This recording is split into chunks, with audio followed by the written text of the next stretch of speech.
Are you looking for an athletic scholarship? You're in the right place. This is the Recruit Me Athletic Scholarship Podcast, the longest-running podcast on recruiting and athletic scholarships. We're here to help your family navigate the recruiting road all the way to an athletic scholarship. He's a recruiting expert and a dad of 2 college athletes. He has a wealth of experience to share. Here's Recruit Me CEO, Brent Hanks. Welcome to the Athletic Scholarship Podcast in episode 362.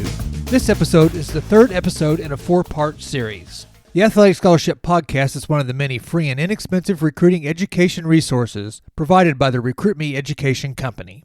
In episode 359, we celebrated the 3-year anniversary of me buying and becoming the owner and CEO of Recruit Me and the host of the Athletic Scholarship Podcast. In that episode, I reviewed the 10 most listened to episodes that I have done in those 3 years. 2 of the 10 episodes were 207 and 209. Those 2 episodes were part of a 4-part series that I did in July and August of 2020. The series was moderated by the Recruit Me founder and original The Athletic Scholarship Podcast host, John Fugler. The 4-part series covered what to do for your recruitment during your freshman, sophomore, junior, and senior years of high school. Both John and I share valuable advice in those 4 episodes. Go back and listen to episodes 207, 208, 209, and 210. Today I'm going to revisit one of those episodes from that original 4-part series and give you a review of what you need to do each year of high school. These items are basics that all recruits need to do. These yearly items are good for any sport at any level. These are foundations to build your whole recruiting journey on. Now, as I have said many times on the Athletic Scholarship Podcast episodes, if there are 1,000 student athletes, then there will be 1,000 different recruiting journeys. So take these basics and build your own individual paths based on your sport, your skills, your gender, your height, weight, and strength. Also, your wants and needs in a college setting and your academics. And those are just to name a few of the hundreds of factors. Episode 362 brings you the recruiting steps for your junior year of high school. The first 2 episodes in this 4-part series covered what to do each of your first 2 years of high school. Both your freshman and sophomore years are useful in recruiting by allowing you time to build a foundation to help you to make the best college and athletic decision that most likely will happen during your junior and senior years of high school. Recruit Me caters to the majority of high school student athletes by promoting to the student athlete and their family to build a parameters list. Create and research a college school list. Concentrate on doing well in your high school classes, and also on your diet, strength, and sports skills. Most high school student athletes are not physically mature enough to get a college coach's attention, especially if you're a boy during their freshman and sophomore years. Go back and listen to episodes 360 and 361 to get items you can do to be ready for your junior and senior years of high school.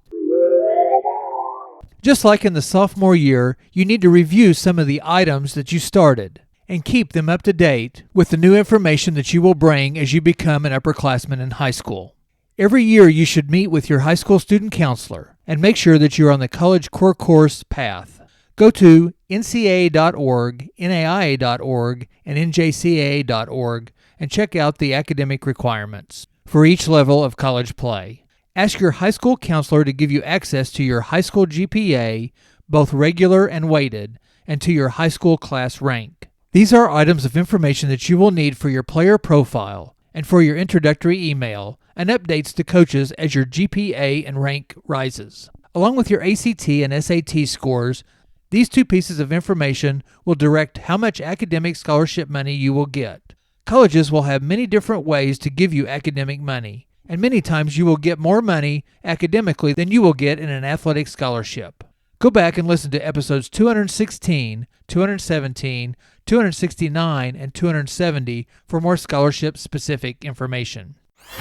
Speaking of ACT and SAT scores, in your junior year, take or retake the ACT or SAT test. Work with your high school counselor or your test tutor to work through strategies you need to implement to gain you money for your colleges on your school list. The more academic money you qualify for, the more attractive you may be to a college coach. Remember, very few college athletes get an athletic full-ride scholarship, and most sports have a limited number of scholarships available to give. So the lesser amount of athletic money that is needed to give you allows a coach to give another player some money to help build a good, balanced team.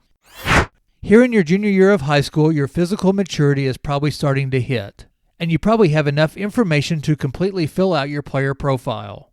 This is the time to have your parameters list, your college school list, your introductory email, and your player profile ready to email to college coaches. This is why your preparations and pre-work your freshman and sophomore years are super important. Send an email to the college's head coach, assistant coach, recruiting coordinator, and position coach if they have one. Listen to episodes 259, 260, 315, 316, 350, and 351 for information on your introductory email and your player profile. Have your contact chart ready, or get the Athletic Scholarship 24-month planner and journal ready to record what you send, when you send it, and who you send it to, and whether you get responses. Step 4 of the 7 steps of the Athletic Scholarship system is to create your own recruiting questionnaire. I think every website has an online recruiting questionnaire, but RecruitMe suggests that you build your own and send it right after you send your introductory packet, which is the introductory email and the player profile.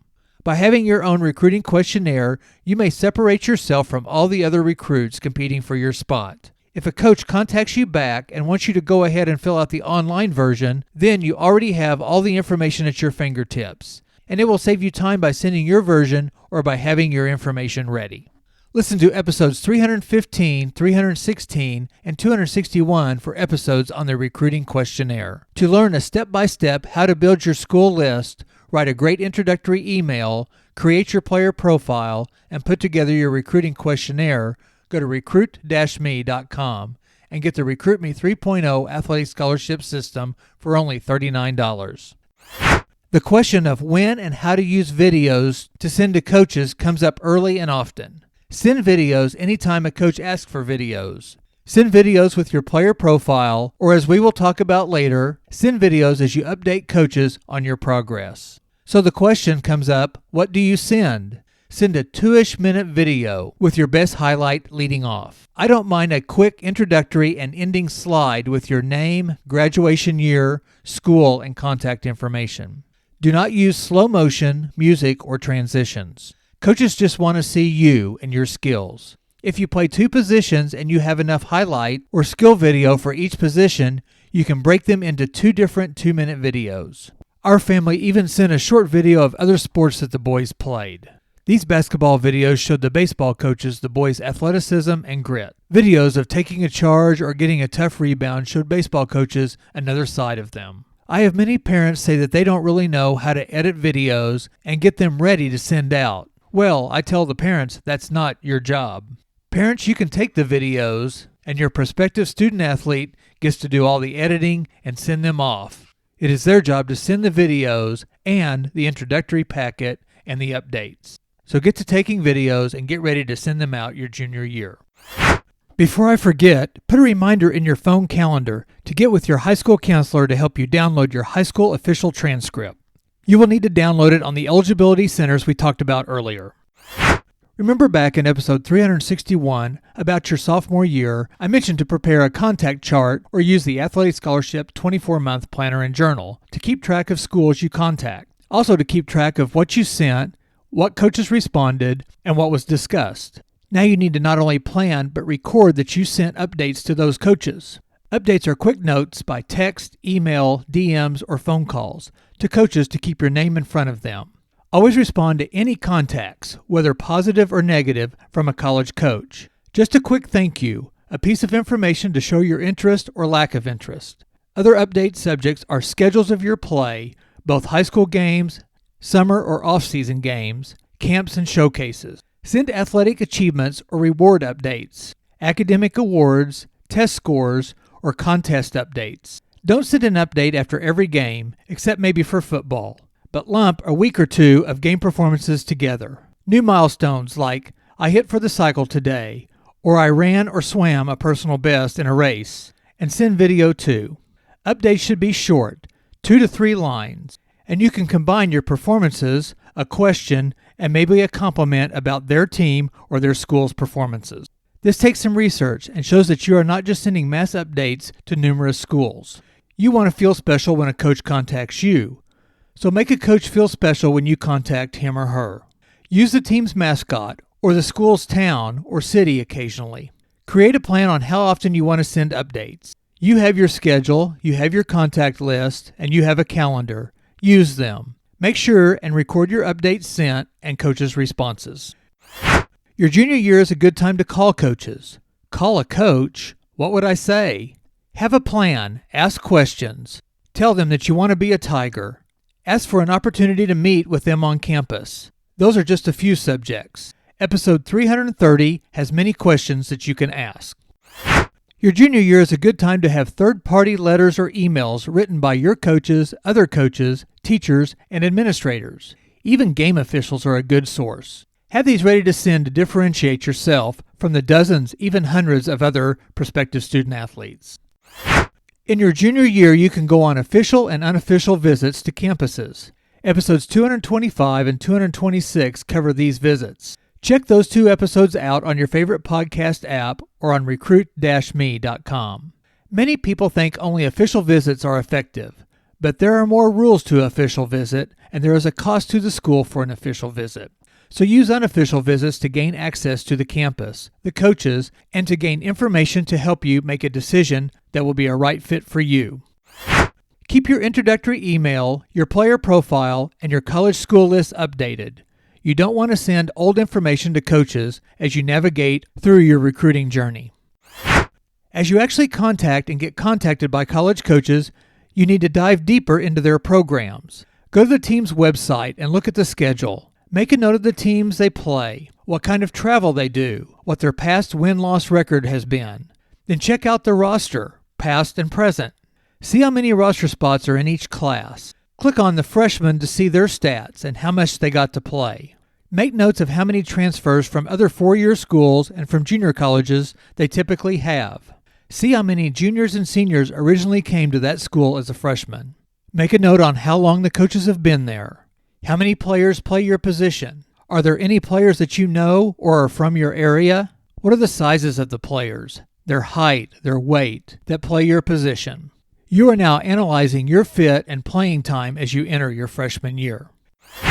Your junior year is the time to go to a showcase or an ID camp and invite coaches to watch you play. Remember, it is hard for coaches to watch you much during your high school season because they are busy with their own college season. Be selective on showcases and ID camps because they can get expensive. Be sure that they are prospective type of camps and not just instructional camps. Ask to see if other colleges are committed to come to the camp or the showcase, and contact those schools that you are interested in so that you can meet the coach. Make sure that you get any analytics or videos from the camps, and watch for any write-ups or social media posts or posted stats that you'll be able to share with college coaches. These last 10 minutes have flooded you with a lot to do your junior year. That is exactly why your freshman and sophomore years are important to prepare and research so you can be ready. Some of these items may not be implemented until the end of your junior year, and some as you enter your junior year. For most prospective student athletes, the junior year is go time.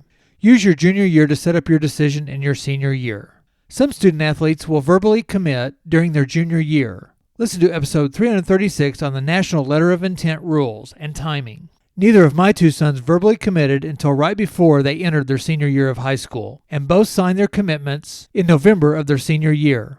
The junior year is when your skills and all your hard work start to come together. And during your junior year, you can talk to and be seen by college coaches for evaluation and for decisions to your next step. Remember, though, you shouldn't worry about what other recruits are doing. With your diligence, an opportunity will arise, and you will find a fit for you. There are not perfect fits, but there will be a fit for you. Today's broadcast is the third in a 4-part series. The junior year is a load. If you're getting started on your recruiting journey, use these 3 episodes to get yourself in line with your year in school. Also go back and listen to all of them to help you catch up or to see what is ahead. Join me next week for part 4 of the last in the series of what to do each year of high school. Learn to take control of your journey and how to research, contact, and select the college for you. Find the Athletic Scholarship Podcast on your favorite podcast app or on the recruit-me.com website. Thank you for listening.